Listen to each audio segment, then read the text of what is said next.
Well, with the world seemingly standing on its head right now, it's never been more important to stay calm and centered. And if there is anyone on the planet who can help us with that, it's the Dalai Lama. The spiritual leader of Tibet turns 85, and after traveling the world many times over, inspiring generations with the Buddhist message of compassion, kindness, and mindfulness, he remains as humble as ever. So as we close out Mental Health Month, our Dan Harris shares this unique conversation with His Holiness, the Dalai Lama.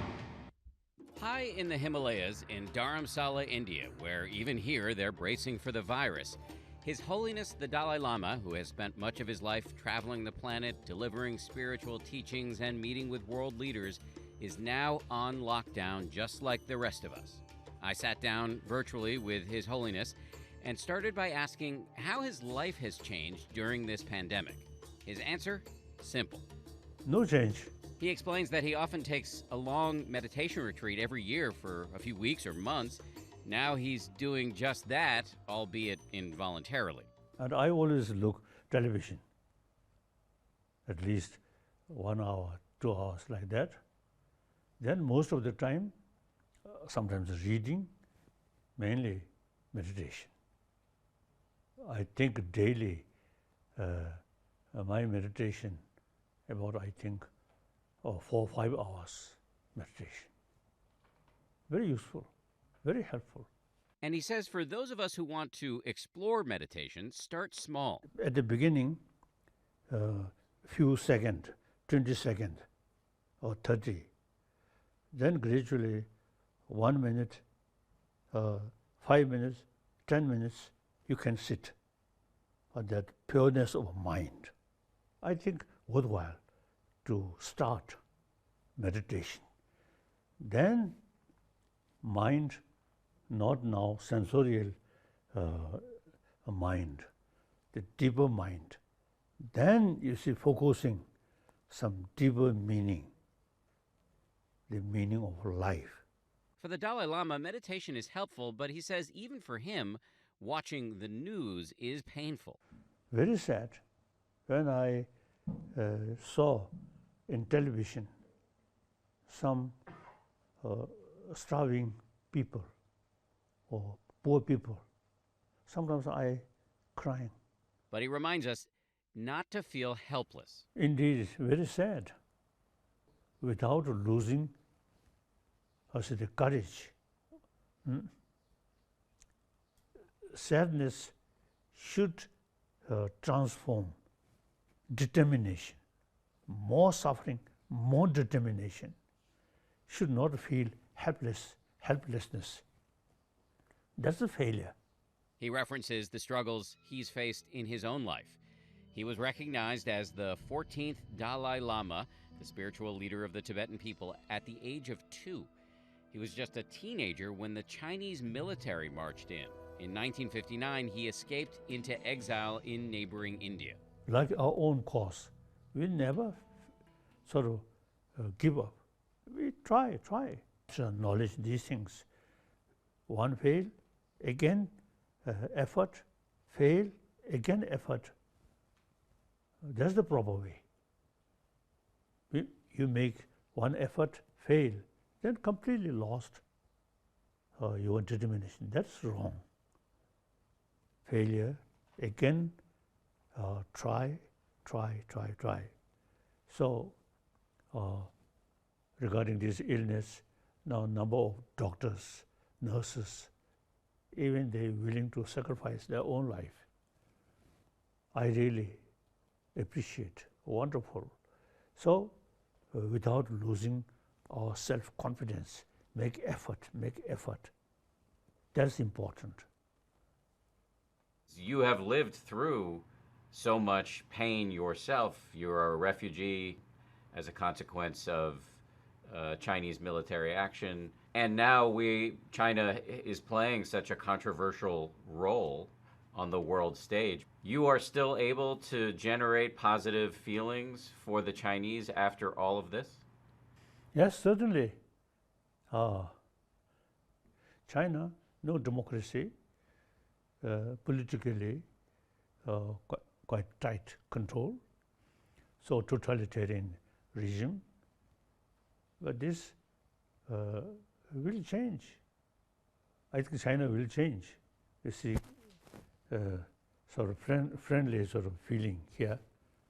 That gives me more inner peace. Since the Dalai Lama mentioned that he's watching a lot of news these days, I ask about the performance of President Donald Trump, who he has criticized in the past for a lack of moral principle. You have met with every American president except this president, Donald Trump. I wonder if you could speak with President Trump now about America's role in the world in the midst of this virus. What would you say to him? America, the leading nation of free country, free world. So he's sort of thinking only America, a little bit too small. That's my feeling. Then a lot of American media, you see, sometimes a lot of problem, lot of criticisms. That's your business. Given that so many of us are feeling so much fear these days, I ask His Holiness about the best way to reduce anxiety. He is unequivocal. Compassion. Selfish, think just yourself, is narrow, foolish, short-sighted. As much as you love yourself, take your care, and the basis your own life depends. You should take care more than. So altruism is this ultimate source of happiness. I've heard you describe this as wise selfishness. If we're feeling anxious or scared in our current circumstances, from what I hear, you're advising us to turn our attention outward to help other people, and that will in turn make us feel better. Yes, yes. I myself, you see, as soon as I wake up, I always think altruism.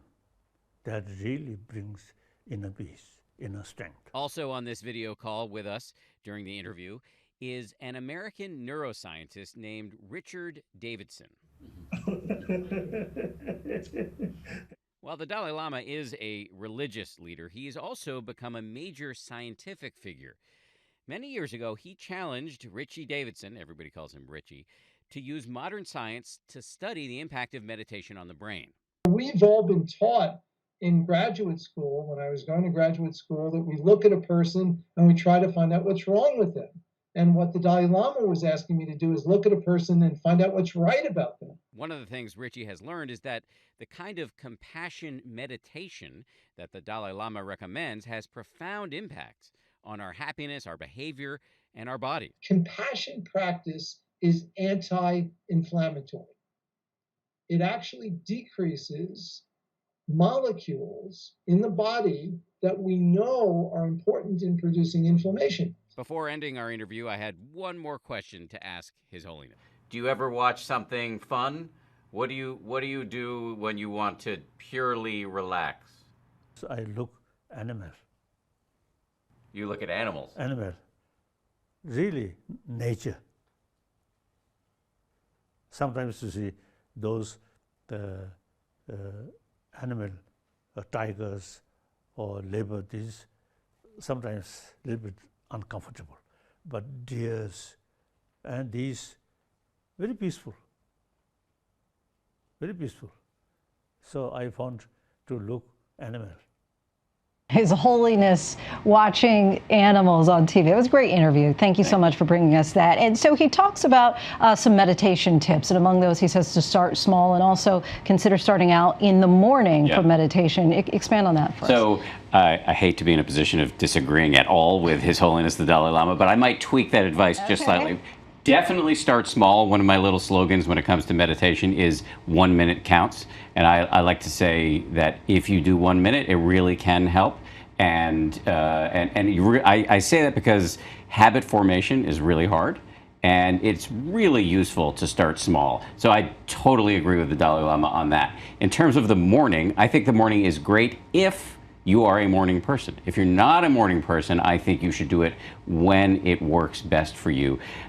Really, the best type of meditation, as Richie Davidson is known to say, the best type of meditation is the meditation you actually do. So when I'm giving people advice about how to boot up a habit, I'm just thinking about how can you fit it into your life in a way that will make it an abiding habit. Okay, so note to self, I may not be doing that morning routine. Fine. That's the reason why you anchor a 7 o'clock show. Exactly. So that neuroscientist, he also was talking about the benefits of on the brain of compassion meditation. Give us an idea of how one would do that. Okay, just to say about Richie, I mean, he has been a pioneer in studying what impact meditation has on the brain, and he's studied all kinds of meditation. In fact, he likes to say that the word meditation is a little bit like the word sports. It can describe a whole range of activities. So in particular, he's been looking at compassion meditation, which the Dalai Lama talks about. And so and there are many kinds of compassion meditation, but the kind the Dalai Lama was talking about to us in our interview is called Tonglen. And it's actually quite simple, even though it has a name that may make it sound foreign. You sit comfortably in a comfortable position, close your eyes, or if you don't want to close your eyes, just gaze neutrally at a spot on the ground. And then you just breathe naturally, and you don't have to breathe in any special way. And as you feel your breath coming in, you breathe in the suffering of somebody. You pick somebody who may be suffering at this moment, and breathe in their suffering, and then breathe out your compassion, your wish that they be free from suffering. And you can move from person to person as you're doing this practice. Now, let me say, this may sound a little clunky, maybe even a little cheesy to some people, and it struck me that way when I first heard about these compassion practices. But there's an enormous amount of evidence that compassion is like a muscle that you can train, and that we're not stuck with our compassion settings like they're factory settings and are somehow unalterable. And that's a really radical notion, that compassion is a skill. Always interesting and good to talk to you, Dan Harris. And you can hear much more of Dan's conversation with the Dalai Lama on the latest episode of his podcast, 10% Happier.